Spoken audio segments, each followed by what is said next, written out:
Today's speaker is, I think, going to be fascinating, and I think that his talk will, he will tell you just about everything you need to know. I just want you to know that Jerry Graff has been working with the Forest Service, or did work with the Forest Service for 36 years, which is a long time. And during that time, he was a geologist, an engineering geologist, an environmental geologist, on-scene coordinator, yeah, just all sorts of things. Probably many other names he got called by. Oh, yes. And now he is a distinguished lecturer. He's come all the way just to speak with us about all kinds of good natural hazard stuff. So, take it away. Well, thank you, Colleen. Yes, I'm here as the Richard H. Jahns Distinguished Lecturer for this year. This is a lectureship that's sponsored by the Association of Engineering Geologists and the Environmental and Engineering Geology Division of the Geological Society of America.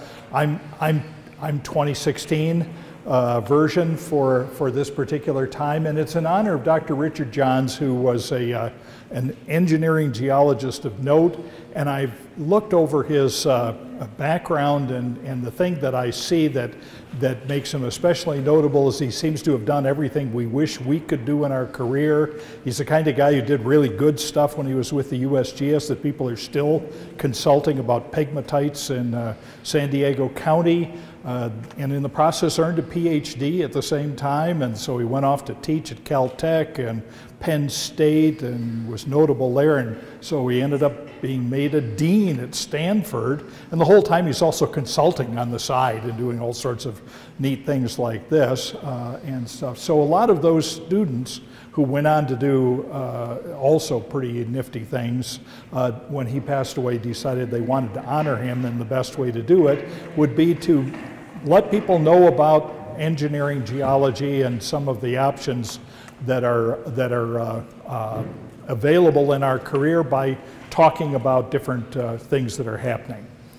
So what I'm going to be talking about is Fire, Earth, and Rain is the title of it. And this photo essentially encapsulates the talk, because up here in this corner we see a wildfire just beating its way across this slope. And you can imagine that people down below in the subdivision are looking at that and wondering, is my house going to escape? Am I going to be able to get past this? And the point I want to make is wildfires are a natural hazard just in themselves. They do a lot of damage just by burning down things that we wish they didn't, like our homes and businesses. So that's part of what I'll be talking about is this hazard, because those people who sighed a sigh of relief when they looked up there and saw that the wildland firefighters had got this contained, and now they didn't have to worry that their subdivision was going to burn down, sometimes get a nasty surprise when the rains and snowmelts come the following rainy season, when debris flows come pounding down out of those drainages and cause havoc to these places that had previously escaped the fire itself. So that's basically, in a nutshell, what we're going to be talking about. Let's start with some wildfire basics. If you're going to have a wildfire happen, it's got to have oxygen. Well, that's easy. That's all around us in the air.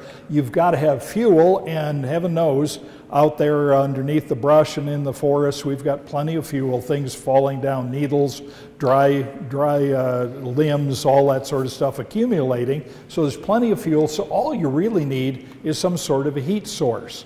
Well, you know, one of the things you can get is volcanic eruptions. They do a pretty good job of starting fires, as we can see by this example right here with this lava flow. But in reality, this is the most common source of wildfires that you get, lightning, and happens worldwide, not just here in the United States or the Western United States. So this is where our natural wildfires come from. Now notice I said the word natural, because we also get lots of wildfires because of the human factor. Some of them are intentional. There are places where wildfires get away because we have agricultural practices, clearing that's done by fire, and it doesn't clear maybe just what you intended it to clear. Sometimes it's to prepare the field for the next year. And more often we have accidental. And there's lots of ways you can accidentally create a wildfire. In fact, I think there's no end to how many different ways that can be done. You can do it while you're working innocently, cutting up things on an old mine site, and a few sparks get out here in the sagebrush. If you work for the Forest Service or some other land management agency or state agency, you become aware that what seems to be just wildland is just crisscrossed with power lines of one kind or another up to communities or major transmission lines. So it's no surprise that a number of them occur because we have some shorting, or maybe the vegetation hasn't been kept down like it was supposed to be by the power company, and it grows up and touches a line and gets something going. This one is sort of a unique one. This is a family was leaving Yosemite National Park, going down Merced Canyon. I can imagine that they probably had had a wonderful time there, and maybe they were going on to their next destination, looking forward to an equally fun time, when they suddenly realized the motorhome they were towing had caught fire. Now, I never did find out why it caught fire, but it did. So they managed to get their car detached at least before it took hold of that as well. And the reality was this led to a several thousand acre wildfire on both sides of Merced Canyon by the time the trucks could even get started onto this particular one. So lots of ways we end up having wildfires occur. Now, wildland firefighting, I'll just give you just a main thing. This is what we see on the TVs, and for lots of people who aren't familiar with wildland firefighting, this is what they think it takes to put out a wildfire. These are helpful tools, whether it's retardant drops or water drops by helicopters. This is how we put out wildfires. Crews that go out and get delivered somewhere where we can start putting a line around that particular fire. And what are they doing? Well, they're not reducing the amount of oxygen. The heat has already happened, so what they're doing is they're removing the fuel. So when the fire gets to this location, it's not going to be able to be carried by because there's no fuel for it to burn. And in fact, as you may be aware, there's plenty of times where to make the line wider, they backfire when the conditions will burn back toward the fire from those lines to make sure that it isn't going to get past that particular point. So this is what it takes to put them out. Now, it's been noted by a number of researchers that we see, and our own interagency people, that we seem to have an increasing wildfire frequency and magnitude. And here's several representations of this increase as it seems to have happened in the most recent decades. And part of it is due to expanding populations here in the western United States. And all of my remarks from this point are for the western United States broadly. Part of what comes from an expanding population is you have increases in human-caused ignitions with the expansion of the wildland-urban interface. In other words, more opportunities for those unintended accidental fires, as well as those intentional arsonist ones that also happen. And here's a look at Boulder, Colorado that illustrates our wildland-urban interface. Got to point this the right way. Wildland is the obvious area there of the Roosevelt-Arapahoe National Forest on the outskirts. Here's our urban area, nothing like a football stadium that says urban. And here is the interface. Now, by this line, it's not cut and dry like this, but rather you can see that on this side, here's some openings. Up here, we have some development. So it's really a zone. But over time, as population fills in those areas here, then that zone continues to migrate farther and farther out into the wildland area. Now, how much has it migrated? If we look at population growth in the western United States, we can see that compared to the entire United States, the western United States over the 90 years of the last century grew by a prodigious rate, 15,000%. So basically where it's happened, and these are by county because that's the way census stuff is done, you can see the increase using the colors of that population in Southern California. Here's Phoenix, here's the Bay Area, Reno, all these different places have had major increases. So that's where our our urban population increases are, and these are all up against wildland areas in all of these particular locations.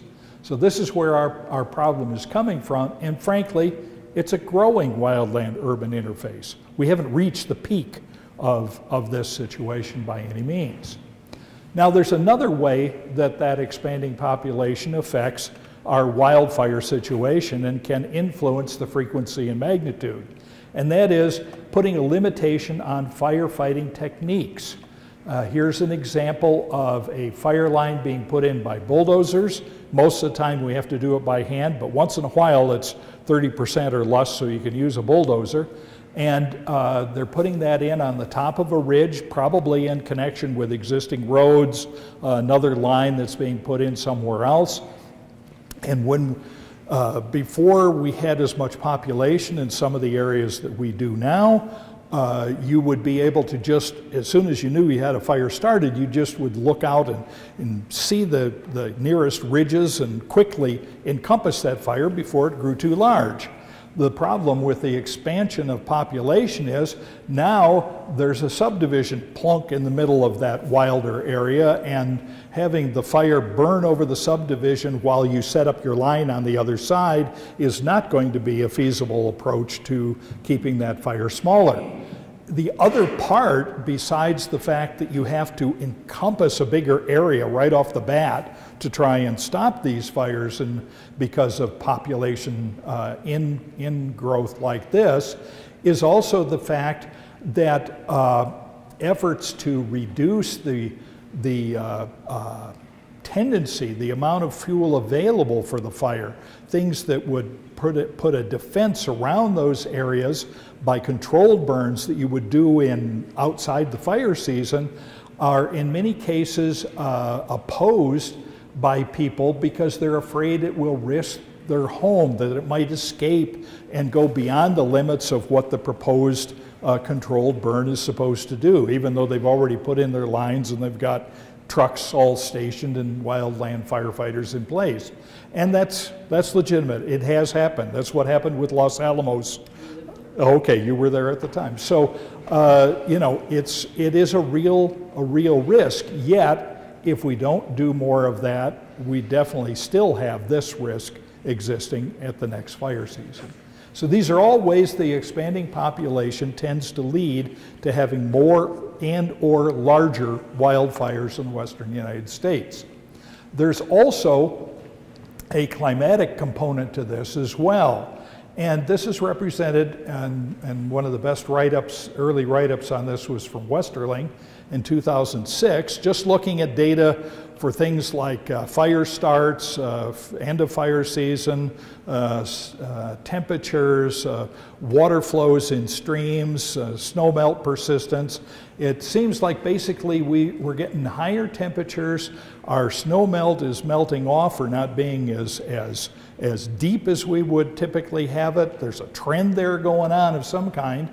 And as a result, we start having this trend of from first discovery of wildfire to last discovery of wildfire and last control is this 3 point here. So we're having a fire season that is much longer in terms of the year than we had in the past. That seems to be tied to essentially drying out sooner and staying dry longer. So that it's more favorable should we get a lightning strike or have an accidental ignition. So that's something that's going on also with the with climatic variability in the western U.S. It seems to be, from looking at the fire scars, it seems to be outside our normal, what is it, the Pacific Oscillation that they have seen cause fluctuation in the past. Now, moving on to the other half of this. Now I'm going on to the other picture, the debris flows. So we have this situation of lots of wildfires, more wildfires in recent years, bigger wildfires in recent years. That natural disaster means we're setting up a lot more acreage for the second act, as you will, during the rainy season.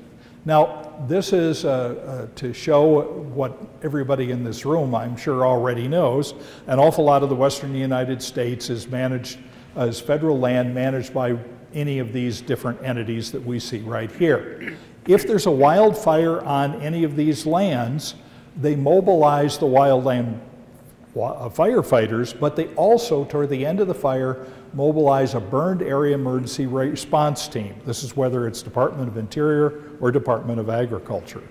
And so what these teams do is they come in before, as the fire's just getting ready to be controlled, reaching that containment time, and their role is to essentially look for potential threats to life and property on federal land from storm-induced hazards. In other words, what's going to happen when the rainy season comes, and make an assessment about that.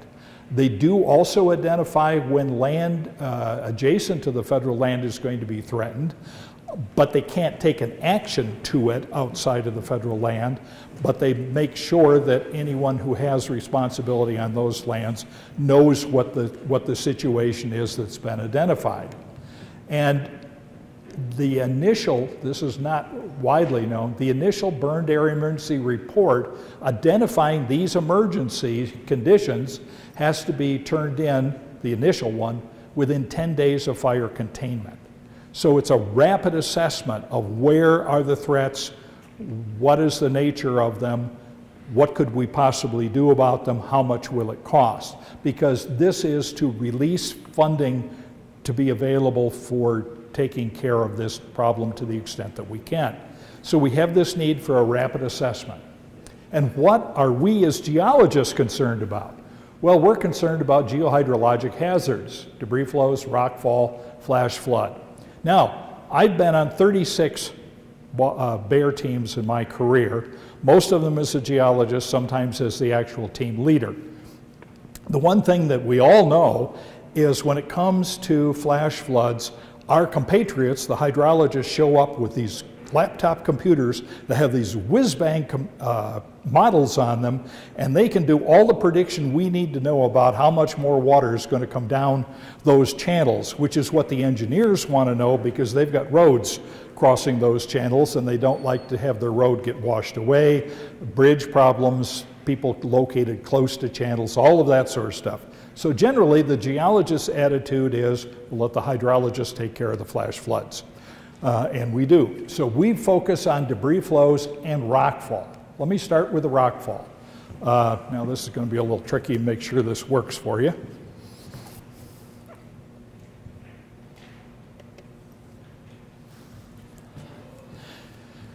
This is a video from a wildfire along the Smith River in northern California on the Six River National Forest. This was taken by one of the fire management people. So this area is closed to people. There's no firefighting going on this ridge. In other words, nobody's up there kicking up dirt. This is the fire kicking up all this dirt and smoke that you see here. And what we see going on is as the fire consumes the material that's on the ground surface, it's exposing the granular material that's been sitting on there, holding on by just little bits and at being stable. And these little plunks you see here are not fish rising to the fly, but rather that's rocks coming down through here. And that's where all the dust is coming down from. And of course, there are chunks of things falling over that are burning, and so that's another thing that gets this all mobilized. But once it does, you start to have this movement of material. It's all dry, granular. It took no storm. It just happens at the start of the fire. The wildland fire guys know to be on the watch out. There's usually an injury every couple of fires by somebody who gets plunked by a rock coming down a slope while they're working on a line somewhere down below. That's not unusual. But it persists for a period after the fire has been put out. This kind of thing will continue to happen. And if you, instead of having a river along the bottom of the slope or crossing the slope, if you have a road, we're about to see what happens in that kind of situation. And this is a road that was just around the corner from this particular location. Okay, right about now. And here's what happens. Here's all this material coming down, granular material.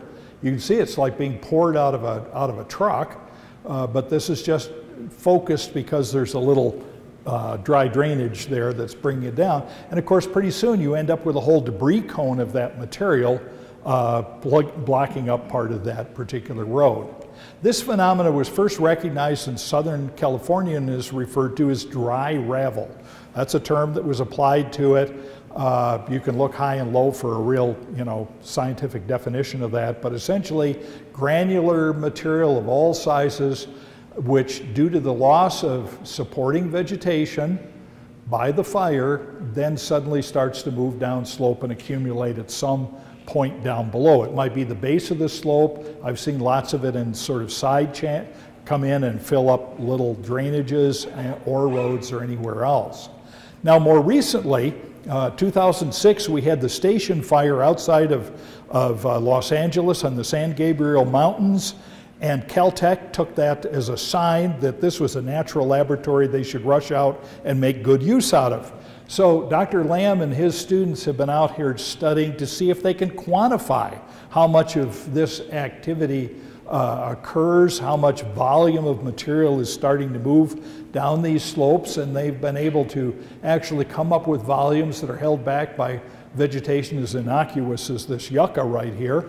And so there's the potential that you could look at a photo taken before the fire of a slope, have some sort of, 15 of this plant means this much times this much volume, 5 of these plants times how much their volume is that they hold. And you can actually quantify for some acreage the amount of this dry ravel that exists.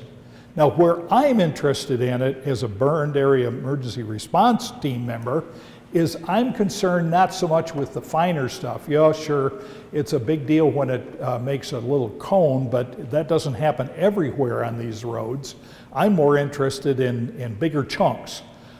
This is Caltrans trying to keep Highway 2 open during the station fire, and it's not unusual for an incident commander fighting a fire to ask the Forest Service or other folks who take care of the maintenance of the road to come out and snow plow the rocks off the road so they don't screw up the firefighting vehicles as they're moving to different areas back and forth, because it's going to be tough on the tires.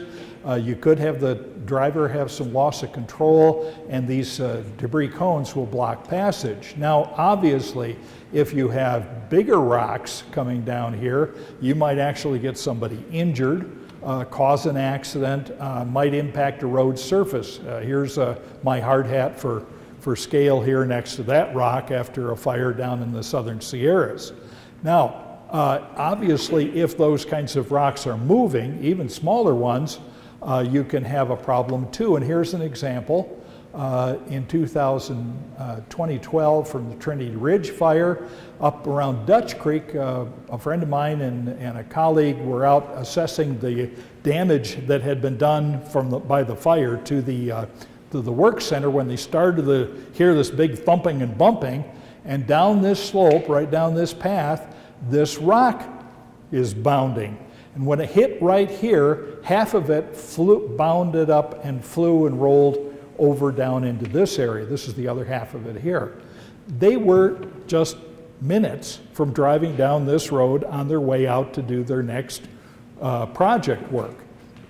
So the timing worked for them. Sometimes it may not work. So that's the risk that exists when rockfall can be generated due to the fire. Now, how do we assess this? Because we know out in those same areas we have rockfall all the time. Certain highway departments could probably tell you all the bad spots for rockfall in a particular area. What we're trying to do is identify where the wildfire conditions have increased that problem, where it's caused an emergency by adding to the likelihood of rockfall happening in a particular area, and then looking to see what's potentially impacted.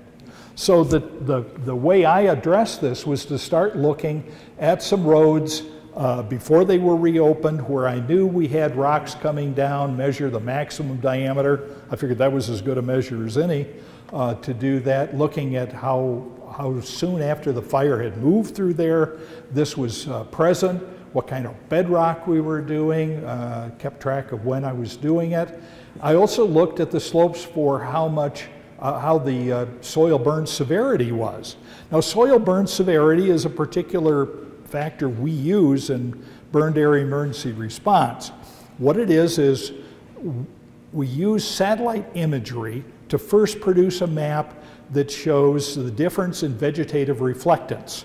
This classification gives you a whole bunch of mapped units which then represent where the vegetation has been completely burned. There's nothing but black ash and white ash left behind on that slope, to some place that might even be completely green, unburned. There's always those strange little stretches that are like that within any burned area that you can't quite figure out why did it end up not being burned to a crisp. So we look at that. Now the soil part of that is, it's not just the effect of losing the vegetation and the organic material on the slope, it's also the degree to which the fire has essentially baked the soil. Has it made it so that infiltration is impeded during the upcoming storm? Because if the soil is no longer able to take in the water during rainfall that it normally did, that water is going to run off. And when it runs off, and given the fact there's now no vegetation to protect it from raindrop impact or to hold it in place, it's going to start carrying material down the slope.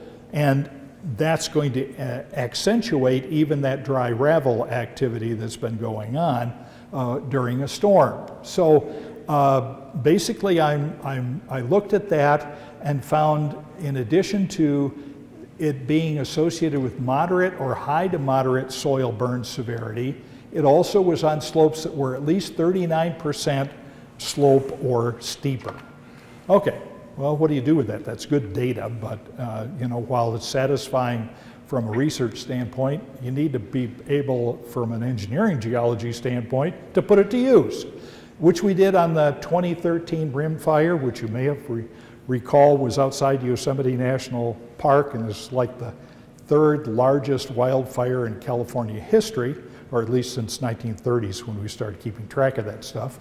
And when we were out there working on that BEAR team, we found ourselves with having 748 kilometers of road within the burned area that we had to assess. Well, we still got this report that has to be out within a very quick time, and we've got to assess where the heck is the wildfire or the rockfall hazard increased due to the fire. And you can see on this road, yeah, well, which of these just came down versus were already coming down normally anyway. It's a little hard to tell. So we took that data that I'd collected, went to our GIS folks and said, okay, give us where all the road segments that have both moderate to high soil burn severity and have gradients of 39% or greater above them. And when we did that, we discovered that we had a much more manageable 77.4 kilometers of road that we could then go and assess as to whether we seem to be having an increase in the amount of rockfall occurrence. So we went forth, but we had to have some sort of criteria to decide, yes, we are, no, we aren't. So we said, where we find a rock or rock larger than a third of a meter in diameter, or we get a concentration of 10 or more rocks, you know, like you get with a whole debris flow cone, then we'll say we've got an increase in rockfall as a result of the fire. And when we did that, it turned out we had 10 segments, 10 road segments where that set of conditions occurred, and that meant that only 15% of all of the roads, the 77.4 kilometers, was actually had increased rockfall hazard associated with it. So in other words, we're not going out there trying to stop natural rockfall, we're trying to deal with the rockfall that's been as a consequence of having the area burned. And then to deal with that, we do road closures where that is feasible. Like this is a seasonal road, we just closed it early. Other places you post signs so that at least the people working on it, because it's a county road or something like that, can be aware of the potential danger and not come around the corner and get a big surprise. Now moving on, we're going to look at debris flows.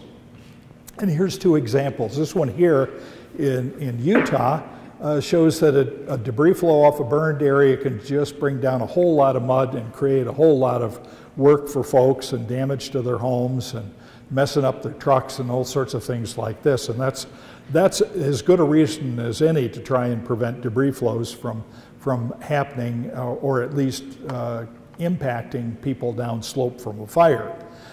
This right here is the foundation of a one-story structure that was here, that the debris flow came down and took the structure right off the foundation and tore it apart as it carried it on down Waterman Canyon. The problem is 14 people were in it at the time and they all perished as a result of that particular debris flow. So this is the thing we definitely want to avoid, and it'd be nice to limit this as well when the seasonal rainfall comes and the debris flows occur. What makes debris flows so hazardous? Well, they're destructive features. They come down, typically get rolling and end up coming down a channel like this. It's a slurry with a large number of boulders. For those of you who aren't familiar with this, essentially the slurry is like the concrete coming out of a ready-mix truck. So that has a lot of impact when it comes out. It typically is moving pretty fast. In the central Sierra Nevadas, a lot of the numbers that I've gotten doing a sort of forensic thing afterwards is, 15 miles an hour or so. That doesn't sound like much, but something big and heavy hitting something at 15 miles an hour does a lot of damage. And this is the part that goes back to my opening picture. They travel a long distance. So 2-3 miles is not unusual for a debris flow to travel. So consequently, those people who thought they'd escaped all the bad effects of a nearby wildfire are suddenly finding rocks and slurry coming through their backyard because they live close to the channel. And here's an example of what one looks like in the southern Sierra Nevada. This is near Lake Isabella to the east, to the east of Bakersfield. The fire was going on at the time, so our weather prediction realized that we were going to have a cloudburst, thunderstorm, convective cell going on over the fire, and here we are outside of that rainfall, and we've got a debris flow coming down Erskine Canyon. You can see that this is a viscous flow. It's more akin to having ketchup moving down a slope than water moving down a slope. That's why it splits every once in a while and runs out on a flat area. It's black, of course, because it's got lots of ash in it. And it keeps moving along through here, headed toward the town of Lake Isabella. The fire people had their helicopter up, and they always like to have their photos during a fire, so they had the movie camera running. Now I want you to note these trees right here. The other thing about debris flows is they tend to pick up more large woody debris and rocks as they come down through. So by the time they get down to run out somewhere, they're pretty formidable forces. Fortunately, the town of Lake Isabella, in its wisdom, decided it would never build in the section that this channel goes out to the Kern River, and so mostly everybody ran down, took pictures of it as it went by, and caused no damage at all, except to the hydroelectric operations up on the river and such. So it was well worth keeping track of, and their foresight saved a lot of effort. Now, debris flows are not your usual landslide. When I was first working in this field, and my first big fire, which was the 1987 Stanislaus Complex fire in the Sierras, I was assessing the potential for a debris flow after the fire to be just like I expected debris flows to occurring any other time. You get some sort of storm event or snow melt that creates a slump along the channel, which then, because of the amount of water involved and the moisture within the soil, rapidly mobilizes as a debris flow, goes down the channel, and comes down somewhere where either the channel opens up or the slope flattens and it deposits.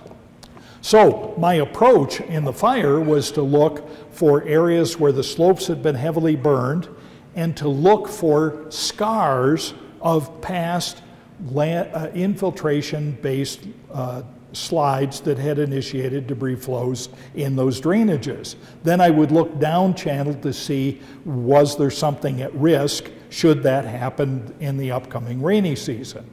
Well, the only problem was that was totally wrong. The way that we get debris flows from wildfires is due to runoff-dominated erosion.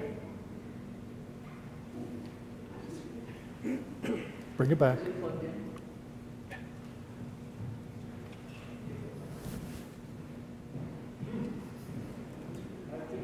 Did we not pay the bill? Well, I'll leave it to the AV.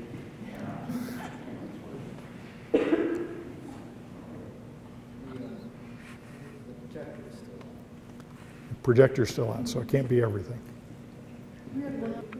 Oh, yeah. Like I say, there's no end to that. Well, anyway, let me at least, while he's working on that, talk about what's different about rainfall-dominated debris flows. Basically, what you have is that burned area with the baked soils where the infiltration ability has been reduced, where there's no longer the protection of the vegetation and on the surface or the tree interception, all of those things that limit erosion otherwise. Suddenly that's not there. The rain comes, we get all of this overland flow, rilling, generating and putting material into the channel, which very quickly, because goes from being muddy water to a hyper-concentrated flow to a debris flow as the amount of sediment proportionately within that mass of muddy water increases. And so that's where our post wildfire debris flows are generated from this particular mechanism. So all of my previous looking for scars was for nothing, and I was probably missing slopes where these conditions existed, where there was something at risk. And I hope we can go on with the next photos, because that'll get us to where we need to go. This is I think the 30th time I've given a Jahns lecture so far, and this is absolutely the first time that I've had an AV crisis. But I knew it would happen, because this is just the way these things go.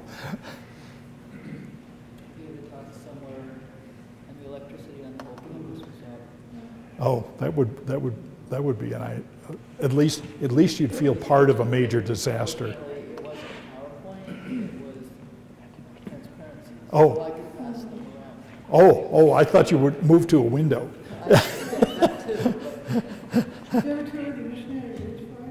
Pardon? No, I did not. I did see it from a distance while I was riding the Durango Silverton Ouray road. But We did a tour, one time, after it happened, but it was amazing. You know, they put in Jersey rails to try to channelize it, and it was just taking. did the same thing on the station fire too, and of course it picked up the Jersey rails and used them as additional projectile damage to do damage. So you're going to talk about the Rockfire though? No, not specific. No. That's the news. Yeah. Well, The ranking of California fires? oh, the rough is like the 5th or 6th, or just somewhere in that. Yeah, I definitely bumped my. 130,000. Yeah. What's the Jersey factor? Pardon? The Jersey factor? Jersey barrier. Jersey barrier is those white concrete things that they typically use when they're trying to keep you away from the equipment and stuff, but they also are sometimes used to catch rocks coming down a loose slope. People are always trying to use that to keep the debris flows from going down, and many times they don't, put it right into the ground. Perfect. Okay, moving right along here. So here are some of the characteristics for post-fire debris flows. Thank you. You don't, as expected, you don't have a distinct identifiable landslide source like you do with the infiltration type. You go up here, here's our debris flow coming down through, here's winding down that slope, and you look up here and you don't see a debris flow scar, a debris flow bared area, but what you do see is lots of rills up in here. And so consequently, unlike infiltration style debris flows, they don't require having a storm or two to sort of wet up the soil to get it going. It happens with the very first storm. Infiltration types, you can have horrendous storms first in the fall, nothing happens, and then some rinky-dink storm shows up 2 months later and the whole thing comes apart, and that's because the antecedent moisture has wetted up the soil. So that's a difference. The other thing is represented by this cross section here and this guy standing for scale. A great majority of the material that comes out at the mouth of the drainage from these post-fire debris flows is picked up along the way, eroded out of the channels that's been depositing, or has come down as dry gravel right after the fire, cones of it, adding to the material. Paul Santi from Colorado School of Mines in Southern California found that this amounted to as much as 70% of the final volume came from eroding the existing channels along the way. And if you look at this, that's a pretty minor channel, and look at how wide that channel is down here. We can see it in action. So that's another characteristic of these things. So how do we deal with these in the bear context? Well, fortunately, the person who first started to recognize that we had this difference in post-fire debris flows, Dr. Susan Cannon of the U.S. Geological Survey, and her colleagues continued to work on understanding this, and I know some of the data came from right up here in Montana that they used, because they eventually were able to put together an empirically derived model to produce where the probability of debris flows was greater or less within a burned area using this particular model. And these are for watersheds as small as 2/10 of a square kilometer. These are not big drainages, but they turn out to lots of times be the really bad actors. And it usually, in addition to providing a probability of debris flow occurrence and a second model that gave us an expected volume by range, 0 to 100 cubic meters, 100 to 1,000, something like that. And it's always in relation to a design storm event, usually the 2-year storm. So you go to the atlas for what's typical for that area, and that for a 2-year storm, that's the thing that they work their model through on to come up with these probabilities and provide us on the bear team with these maps. And if we put the probability of occurrence and the probability of volume together, we can end up with essentially a hazard range with these hotter, redder watersheds, obviously the worst, the biggest debris flows and the greatest occurrence. And that lets us focus all of our attention, or at least the bulk of it, on threats that those watersheds might exist in those watersheds. So that means we have more confidence that we're not overlooking a watershed that needs to be evaluated and somebody's house or hydroelectric intake is threatened. And it also means that we can get around to these in a quick, rapid manner to get this work done. And look at these downstream values. Now, about that 2-year storm event, why that? Well, basically a study that was written up just in the last year looked at 75 debris flow responses within burned areas and found that of those, 85% occurred within the first 12 months after the fire. So that just reinforces the point of doing the 2-year storm as our design storm. And 71% of that number took place within the first 6 months. So this just shows you part of why we have to have this report done and this identification done is we don't have a lot of time. We don't have a lot of time to move forward because these are going to be happening. And depending on the time of the year of the fire and the start of the rainy season, you might be looking at weeks to do something to mitigate that particular situation. This particular one was 2 years later, so this is just to emphasize the fact that just because it didn't happen in the first rainy season doesn't mean that it can't happen in the second rainy season. This was a big debris flow that came down and scared the heck out of people in Independence, California on the east side and closed Highway 395 for a number of days and also took out the historic Mount Whitney fish hatchery, which no longer exists. It just completely destroyed that facility in the process. So what do we have to do to mitigate this physically? Well, if you live in Los Angeles in the right canyon, you already have a mitigation because they have enough debris flows regularly out of the San Gabriel Mountains and places like that, that they've got closed debris basins for collecting the material and keeping it from getting down into your subdivision. That's in a few other places too, but that's not very common. That's not very common. So you have to look to other things you might be able to put in. These were Forest Service ones in the southern Sierra Nevada, where in this we were just trying to sieve out the biggest stuff before it got down here on the road. In case somebody was driving by, at least they could drive through the mud.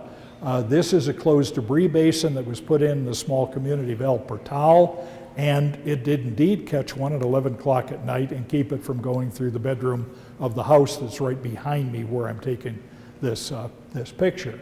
More recently in New Mexico, they've been installing these wire catchment things that is an adaptation from some standard rockfall approaches. This looks like with these big rings, how the heck is that going to do any good? But it's amazing between catching the large stuff and then that holding back a lot of the slurry, they actually do work very effectively and they're pretty strong structures. But all of these mean you have to contract for somebody, you have to design, you have to build. That takes a lot of time, even if you're operating as an emergency. So sometimes all you can do is have an early warning system. Or the conditions might be you can't do any of those particular methods, so early warning might be all you've got going for you. You always are going to struggle with the fact that rainfall in mountainous terrain has a tendency to be very variable just over different canyons, the way the storm passes through. But we have a design storm, so the National Weather Service can use their radar, see these storms coming toward an area, and they issue warnings, just like for flash floods, only there for debris flows from burned areas. And they'll say, people who live next to the Santiago wildfire area, there is a warning, or a watch going on. And in most cases, there's county entities that have set up evacuation plans. They use reverse 911 a lot, other mechanisms to warn people in addition to the radio and television warnings from the Weather Service. So people know they're supposed to evacuate, they know where they're supposed to evacuate to, and they can get somewhere with that timely warning to safety until the storm has passed. Interestingly enough, they found after 2003, when there was very poor response in San Diego to some of the evacuation efforts for wildfire or for debris flows, that you got better response from people if you had a place for their pets to go, or their horses or their goats and stuff, because a lot of people live and have animals out in these areas and they don't want to leave them behind. So they have things set up now at the fairgrounds with the FFA and different things like this, and the ASPCA and stuff like that, and people then leave. But you always have this problem here, warning fatigue. Imagine it like this. Okay, here's the scene. The 5th warning has been issued for this particular area. And Ethel turns to Harry and says, you know, the last time we evacuated, I didn't get a decent night's sleep on that cot. And I don't want to go to your sister's again. So why don't we just stay here? I mean, nothing happened the other 4 times. So, you know, we ought to be okay. And in many cases, Ethel's going to be right. In other cases, it's going to be like Waterman Canyon. So that's the problem that comes from warning fatigue. Early warning systems are not a complete answer for situations like that. So in conclusion, for the foreseeable future, it looks like our annual fire seasons and our expanding wildland interface are going to mean bigger and more frequent fires, which in turn means that we're going to have more debris flow potential. Fortunately, we understand the process better, how to quantify both the debris flow and the rockfall hazard, and that means we can generate quantitative results for a rapid and robust risk assessment much better than we were able to do in the recent past. Consequently, emergency response can better figure out what physical mitigation might be feasible and look to early warning systems where they can, because it always comes back down to protecting life and property in this particular bare approach that we have. Now, before the students all bolt, I'm going to skip one more slide. Okay, how many students here are members of the Association of Engineering Geologists? Raise your hands. Okay, this is free. All you have to do is go online, takes 15 minutes. And here's all the things that you get just for joining this organization, and you just have to renew it each year if you continue to be a student.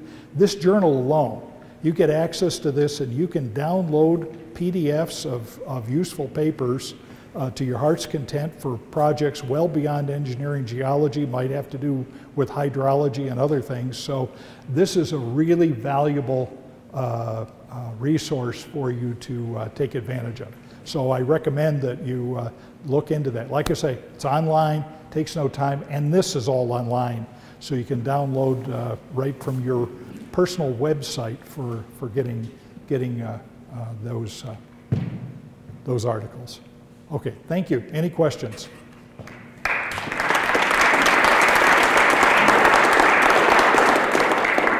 Yeah. So I will ask a question. So those debris flows, once one happens in some canyon or runoff gully or whatever, does that take care of the risk, or can another one happen later? The latter.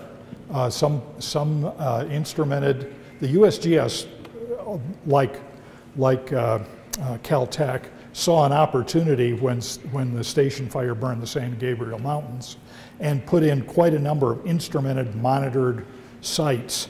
And some of their sites recorded as many as 4 debris flows in the first year and a couple the second year out of the same drainage. So no, The one debris flow doesn't necessarily mean it's the last one. It can. I know lots of ones where that has been the case. I have one, the motor fire, the motor home that burned, that fire. We had three debris flows caused on the very first season onto Highway 140 and one onto the county road. The following year, another storm, about the same intensity, one debris flow out of one of those drainages and only water floods out of the other two. So it just depends. We still don't know the process well enough to be able to identify which watersheds that have a high probability, and all three of those had high probability under those models, which ones might be likely repeaters versus unlikely repeaters. That we don't know. Any other questions?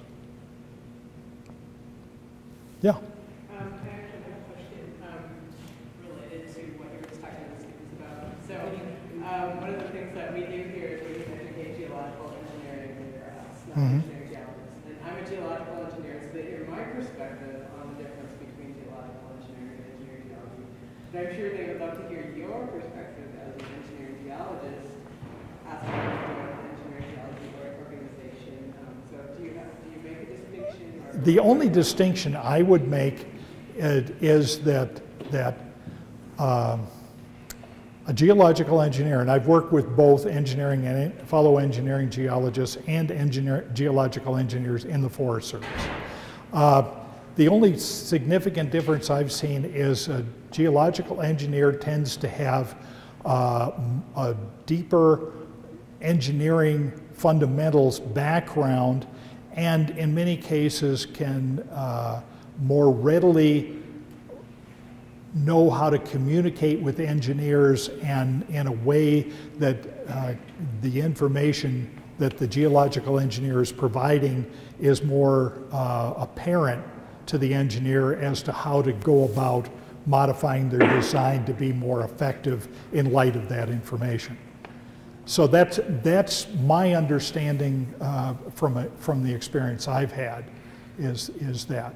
Engineering geologists can do as well if they remember that they need to think about their communication to the engineers, and the engineers are interested in how does this affect my design.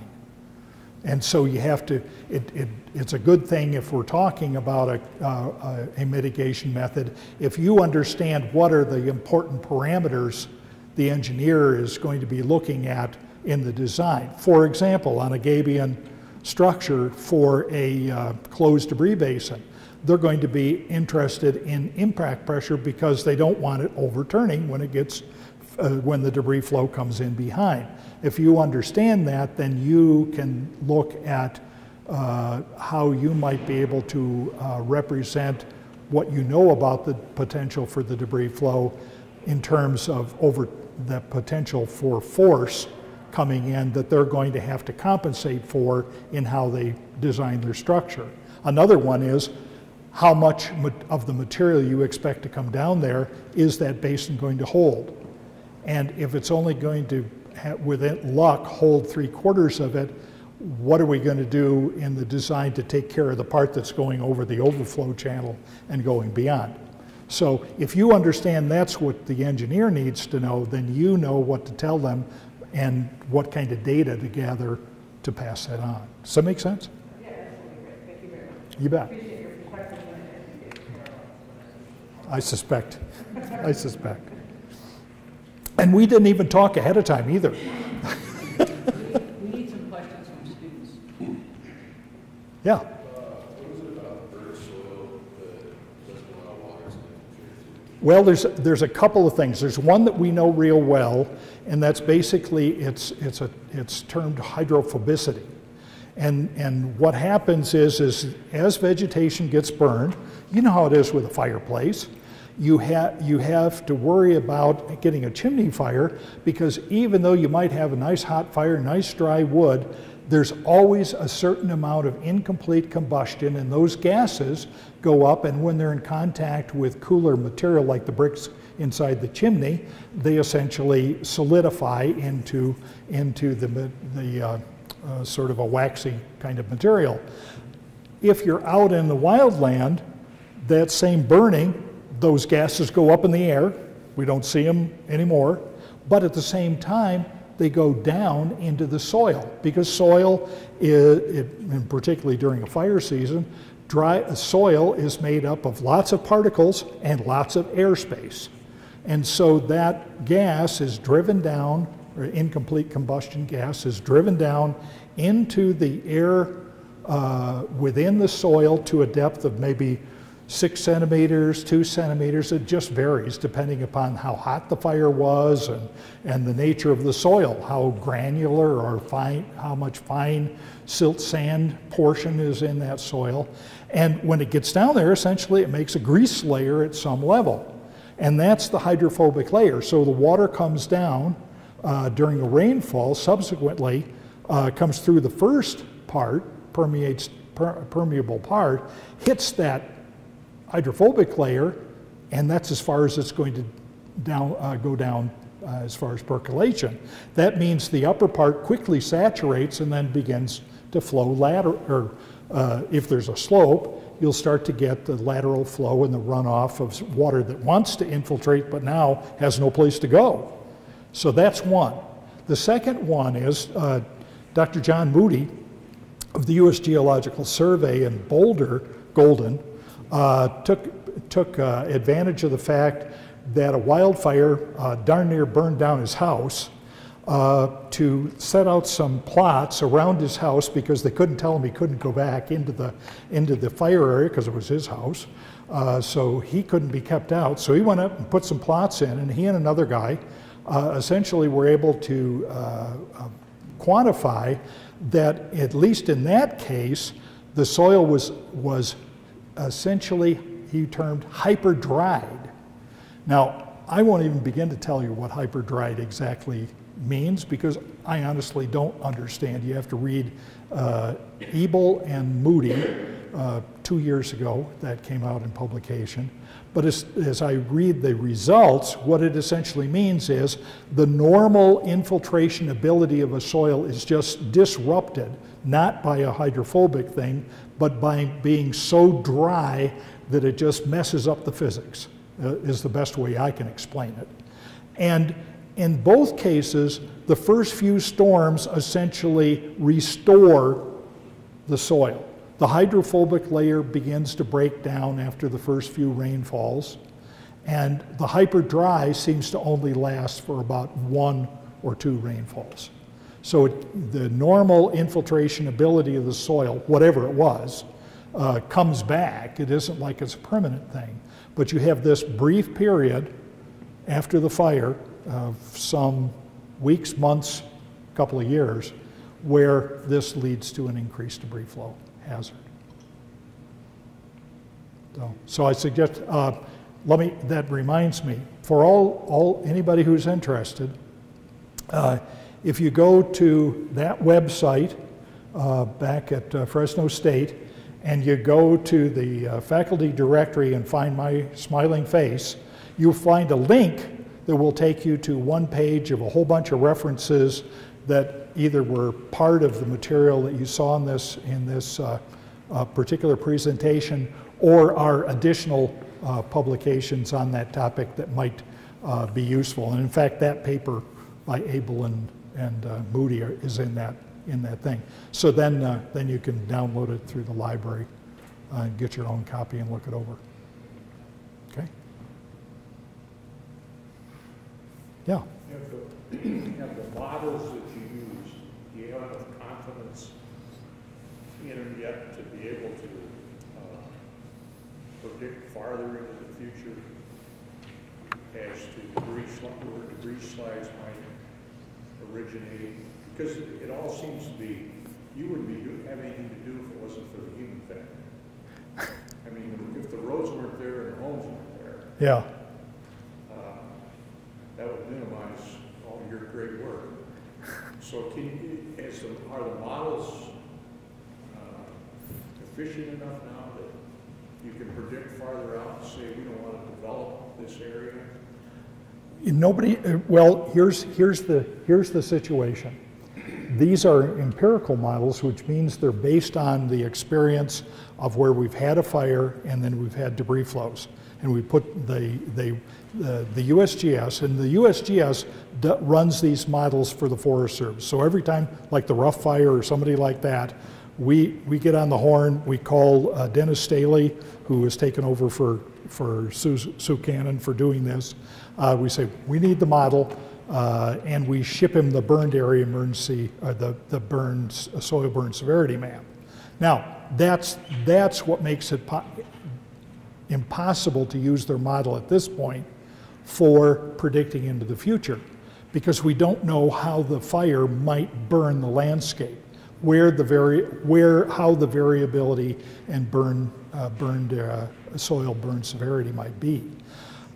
When we can switch from an empirical model to a physical, some other kind of model, one that has a theoretical basis and is proven to be scientifically sound, then we'll be in a position, hopefully, that would allow us to then look at the same factors that allow us to run that model and get an answer, to then look at the landscape and make a projection. Because ideally, we would want to do controlled fires, not just throughout the the forested areas that we have on the BLM and the Forest Service and the National Park Service, et cetera, in compensation for our many years of preventing fires. I forgot to mention, fire is natural good. Now we know, wish we knew it in 1912. We wouldn't have stopped all the fires and had this as much extra fuel as we have nowadays. But basically, we could be in the position of not only looking at where the most risk to people property is, but also look at the area and say, where is the fire hazard most likely, and prioritize where the controlled fires would be reestablishing natural burn and limit the future wildfires. Because, a wildfire that goes, I have yet to see a wildfire that was running along the ground, just burning the low brush and the duff, and not getting up into the trees, what we would call a low burn severity, low to moderate burn severity. I've yet to see a debris flow ever come off of one of those kinds of areas. The empirical model always identifies moderate or higher, just like turned out I had for the Rockfall. So if we can get to the point with a theoretical model that we can identify where the fires are going to be then, or where the debris flows are going to be, then we could look around and do a better job of controlled burns. But right now, no, not with an empirical model. We can't go that direction. We can only be reactive. Okay, so people here have made a geologic map of Montana, and a lot of different communities and geologists all over the rest of the country have made geologic maps of their states, and there are lots of different colors, right? Mm-hmm. That's the underlying geology for the fire area. Mm-hmm. Fires presumably don't start on cliffs. They don't have anything to burn, but leave that sort of, I'll say, anomaly aside. If I wanted to live in a place where the geologic risks after the fire were minimized, what geological formations should I prefer? Should I prefer limestone or granite or basalt or metamorphic, or, because I can imagine there's quite a difference in terms of their vulnerability to things like these debris flows and other nasty. The truth is I haven't seen any correlation yet. It seems to not care much about the bedrock. I'd have to look back. I don't know if we looked at that particular factor, but in looking through the data tables and stuff like that, bedrock type didn't have any impact on the empirical model. They did a logistic regression, and they threw everything but the kitchen sink in there until they had thrown out everything that didn't make much difference. And I am absolutely certain they tried to work bedrock in there. So I would think in Hawaii on lava flows you would really be okay. No debris flows out of lava flows. Yeah, particularly if it didn't have any vegetation. Yeah, exactly. Oh, you caught me there. But beyond that, no, it doesn't appear to be a strong correlation. So. Maybe we should go formal at this point. Yeah. Oh, I just have one more. So you showed the picture of LA where they had like a big catchment for Yeah. the debris flow. Are these debris flows all wildfire caused? I mean, because you think like Not theirs. Have a wildfire in the same exact spot every single year. All of theirs were for the infiltration type because the San Gabriel Mountains, as a fast rising mountain range, those rocks are just beat to death. They really are. They're all crunchy and ready to roll anytime you have a good rainfall. And they're down in the area where the storms come rolling in from the Pacific and generate those all the time. So yeah, it's a little bit because they've always had wildfires too, but it isn't the main reason that they did it. So, you know, and they don't have, it turned out, I was on that bear team for the station fire. There were a lot of canyons that it would have been nice if there had been a debris basin because of what we saw up canyon, but there wasn't there and they weren't going to. The other thing is you have to always, after every storm, you have to race out there and you get the trucks and the front end loaders and empty them out. And this is getting into pure engineering geology because you don't know when the next storm is liable to come. Will you get it emptied out in time? And where are you going to put it? Yeah, you might be the ideal, but anyway. But I mean, so there's a lot of problems with having a permanent one like that. So, but sometimes it's the best you can do. But thank you. That was Okay, great, thanks.